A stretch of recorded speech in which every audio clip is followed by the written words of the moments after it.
What's going on, guys? Welcome back to the channel. My name is Rich. I talk about games on DMXL. We've been covering a variety of different games as we get more information on Wayfinder, but this time we're going to talk about Nightingale and what they plan to do here in the future. With looks like they're doing a Realms Reborn route or a Realms Rebuild. I guess it's not going to be like a Realms Reborn as in Final Fantasy where they redo the whole thing, but there is going to be a server or a game reset, a game wipe. But let's go into what they talk about in this blog. So it says Nightingale Realms Rebuilt, Reveal Blog Part 1. Welcome Realm Walkers to the reveal of our biggest update yet. Today in the first of two blogs, we're going to discuss some details of our much anticipated next free update coming to Nightingale later this summer. Part 1 will take a look at one of our most requested features and then talk about our new approach to how progression works throughout the game. In next week's part 2, we'll be diving into the realms themselves, discussing story updates, and other exciting things you can expect to discover when venturing into the Fey Wilds.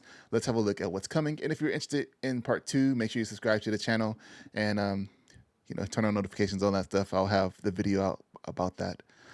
Nightingale Realms Rebuilt. We're happy to reveal the title of our next update will be Nightingale Realms Rebuilt. This is our largest and most significant update since we launched into early access. And that's important to remember that the game is still in early access. So there's a lot of things that they'll be changing along the way, as early access is really just, as people like to call it, like a paid beta, so to speak. People are jumping in, testing out the games, and they fix it as long as it goes. And we wanted to give it a title that made it clear that we've been up to important stuff, tinkering, improving, and rebuilding large parts of the Nightingale experience. We're also increasing build limits so it doubles as a bit of on-the-nose wordplay. Our goal for the update was to take a holistic look at what's working and what's not in the game, making valuable changes and introducing new features that add more meaning and substance to our Fey Wilds. And we got some interesting images here, a glimpse at the mystical crossways. It's all thanks to a huge effort from our studio team over the last few months, and it feels great to finally reveal it to all our intrepid realm walkers. While we're launching the update later in the summer, we're still in early access, so the whole team is eager to hear your feedback so we can continue to make the right improvements and adjustments as we continue this journey to 1.0. Apparently summer lasts into September, so there's still some time for that. Now for the details. The progression tree. When the portals open to Realms Rebuilt, you'll notice that there has been a change to the way that you unlock recipes and progress your Realm Walker and estate on your journey. In the current system, players unlock recipes either by completing quests or by purchasing them from traders scattered across the realms. While that was a functional way to unlock new tools and equipment, in reviewing the system, we felt that the reliance on traders created a disconnect between how players increase gear score and how they progress through the game. Our aim is to make progression unlocks more intrinsic and overall feel harmonious to the player's journey. The Realms Rebuilt update will debut our new progression path for players. And as you can see, it's like a skill tree for the most part here. They got a picture of it. We have the blueprint type tier 1, tier 2, tier 3, and then it's like you can unlock a torch and then different types of axes and carving knives, and then those unlock blueprints as well as you unlock those. So there's like a blueprint underneath the skinning knife here, and you have your stats for what it is, and you can learn it for this currency here. There's also like journal, guidebook, social options. Like this menu is a little bit better than what's in the game now. So it says unlock new gear, tools, augmentations, and more via the progression tab. So it says tech tree, skill path, ability Aurora Borealis. While there are lots, is that on here? No, they don't show that here. While there are lots of different terms and visuals representations of the same basic idea, we've gone with the straightforward progression tab that you'll now find in your guidebook. By having a clearer understanding of how you progress your tools and equipment throughout the game, we hope that it will empower players with more autonomy over how they progress through Nightingale. In practical terms, how this works is not totally unlike the current system. Essence is used as a currency, and as you gain Essence, you can use it to unlock new benches, tools, and gear on the progression tab. Tier 1 Essence unlocks Tier 1 items, Tier 2 Essence unlocks Tier 2 items, and etc. That's really how it should be. The Tier 1 Essences should lock Tier 1 items, and then you have to kind of go and get your Tier 2 Essences. Adds a little bit more of the grindy progression, puts you in the harder areas where that Tier 2 drops, so you have to use that to unlock the Tier 2, which is supposed to be items for that area at the same time. We know what some of you are already thinking. Time to put the broomsicle to use and vacuum up a bunch of grass and sticks to harvest for Tier 1 Essence. Puck would approve of your cunning. Well, your lawn mowing days are over. Plant fiber, rocks, and sticks no longer extract into essence. You can still extract essence from other items and resources, but there will also be more emphasis on completing points of interest, quests, and challenges to reach essence goals while reducing the overall grind. But we'll talk more about what to expect from the new challenges and POIs in the next blog. One other note is that we're changing the role of augmentations in Nightingale. Augmentations are no longer required for crafting specific items. Now players can attach augmentations to benches to gain a variety of buffs in the crafting process. Additionally, we've also revisited the numbers of augmentations in the game. So I wonder how that's going to work, because if you just are you going to want to have one type of augmentation on all of your things? Or are you going to have to keep removing the augmentation and putting it on the crafting bench, where you have multiple crafting benches, each with its own different type of augmentation that you'll use when you need it? Just kind of curious on how that's going to go. Structure limit increase. We've been working hard to bring you this update as quickly as possible. For the last few months, we've been asking the same thing again and again. When are you going to increase the structure limit?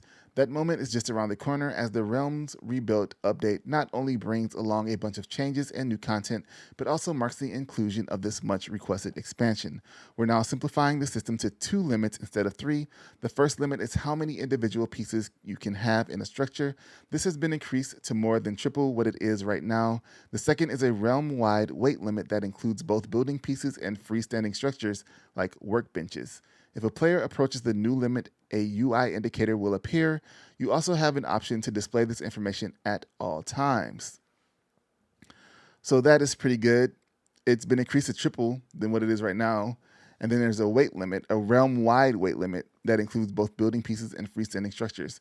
So you can't have too much weight on that particular realm.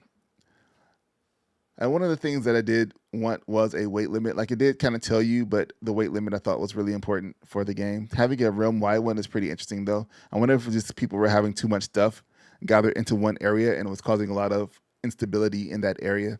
So they, instead of having an item limitation, they're also having a weight limitation, which is kind of interesting. An item and a weight limitation. Because you see a structure like this house in the picture, like how many items, it says triple the amount, but like, how much weight is this? Pretty interesting. A realm walker overlooking their much larger estate. Hey, that tile set looks new. For those interested in the technical effort, we've achieved this by reducing the underlying data required to represent the game state of an individual structure piece by 80%. That's a huge reduction, which allows for a significant increase to the number of building pieces per structure. We've also changed how structures replicate, allowing us to further increase the limit in the future updates based on data from large builds. And by implementing a weighted system, we're giving the player maximum flexibility in what they can build in a realm. Overall, these new limits will ensure that players, whether alone or playing together, can expand their architectural imaginations significantly once the latest update goes live. We'll continue to work on further expansions and updates to the build system as we continue to move forward in early access. Happy building, folks. Now, with early access games, that is one of the things you have to look at too. Now, one of the things they are adding here too is an offline mode. I don't know if they actually put that in there already. I know they talked about it before. It's been a minute since I've logged in. But let's go into the next one, Realms Reset. As this update introduces a number of new features, such as for the progression tree, new maps, as well as other features you'll learn more about next week, plus the significant back-end work that was required to achieve the higher structure limits, the Realms Rebuilt update will implement a player character progression reset, requiring players to start a new character. This was the only way to ensure that existing players would be able to experience the breadth of new content available within this update. As we know, a lot of players will want to keep their existing estates in some form. Players will have the ability to save their current respite realms and use them in offline mode. However, this parked save will not receive any future content updates. More details on how this will work are coming closer to the Realms Rebuilt launch. For players who have unlocked Twitch drops, these will be available to claim again in the Realms Rebuilt update. Previous event items such as Spark of Hope will be available for all players to unlock in the regular progression tab. So if you went through a whole issue and had the event where you got the Spark of Hope, don't worry about it. You'll still be able to get that again. And if you watch the Twitch for the Twitch drops, they're not going to have they might have another Twitch drop event, but you'll be able to get the ones that you had again already, be able to claim those out of the mail system that they had in the game. Now, The offline mode they made because people kind of wanted to do their own thing and play by themselves. They don't have to worry about people joining in, and it kind of reduced a lot of the server load for some people that might have had shoddy internet connections. So that was one of the good things they added in there. But I don't know how I feel about the reset.